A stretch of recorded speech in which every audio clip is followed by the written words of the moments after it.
Halo, Assalamualaikum warahmatullahi wabarakatuh. Good morning guys, dan welcome back to English lesson. Halo anak-anak MEM, berjumpa kembali di pelajaran online bahasa Inggris kelas 8 ya. Sekarang, mari kita lanjutkan pembelajaran kita ke bab berikutnya. Let's check it out. Kali ini, MEM akan membahas mengenai chapter ketiga, yaitu We Know What to Do.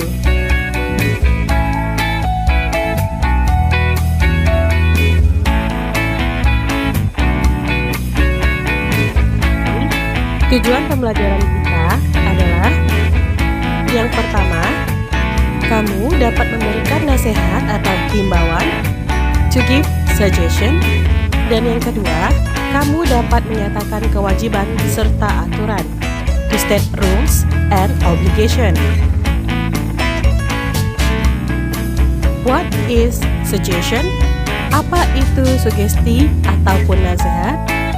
Sugesti maupun nasihat adalah ungkapan atau ekspresi yang kamu ucapkan kepada lawan bicaramu untuk memberikan pertimbangan kepada orang lain atau seseorang, ataupun rekomendasi kepada orang tersebut mengenai sesuatu.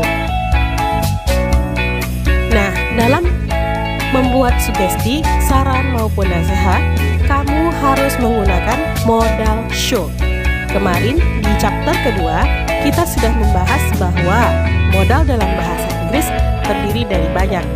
Salah satunya adalah should dan must yang akan kita bahas di bab ini. Dalam membuat sugesti, kamu dapat menggunakan kata should atau should not, yang berarti sebaiknya ataupun sebaiknya jangan. Perhatikan contoh di bawah ini. Dalam menggunakan modal should, harus ditemani dengan situasi atau necessity. Situasi di bawah ini, kamu bisa memberikan saran sesuai dengan situasinya. Yang pertama, your friend has hiccup.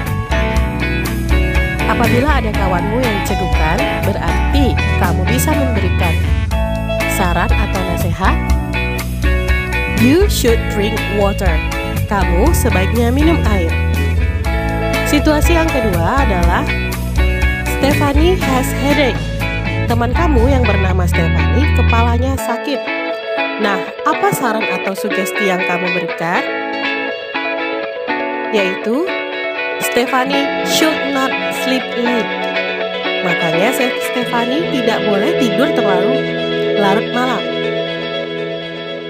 Ini adalah rumus penggunaan dari kata modal should and should not.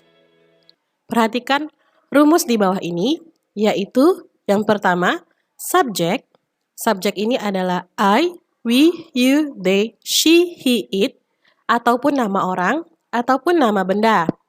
Kemudian ditambah dengan should, dan selanjutnya diikuti oleh verb atau kata kerja, dan bisa saja ditambah oleh objek. Perhatikan contohnya. Rani should do her homework. Rani adalah subjek, should adalah modalnya, do adalah kata kerja, her homework adalah objek. Jadi ini berarti Rani seharusnya melakukan tugas rumahnya atau PR-nya. Selanjutnya ialah subject plus should not plus verb plus objek, yang mana contohnya Rani should not play game in the class. Rani sebaiknya atau seharusnya jangan bermain game di dalam kelas. Nah, contoh lainnya dapat kamu lihat di kalimat-kalimat di bawah ini. Yang pertama, situasinya adalah Rini gets bad score. Maka, suggestion-nya adalah Rini should study more. Si Rini seharusnya belajar dengan giat. Yang kedua, Tania falls down. Si Tania mungkin sedang berlari dan dia terjatuh, maka suggestion-nya adalah Tania should not run fast. Tania sebaiknya jangan berlari kencang-kencang. Yang ketiga, Ferry gets stomachache. Si Ferry sakit perutnya. Maka suggestionnya adalah Ferry should not eat spicy food.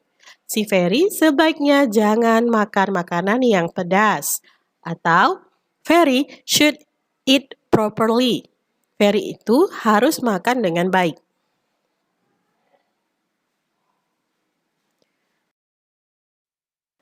Kita akan membahas penggunaan modal must. Dalam menyatakan peraturan atau kewajiban, kamu bisa menggunakan modal must ataupun must not, yang artinya seharusnya dan seharusnya jangan.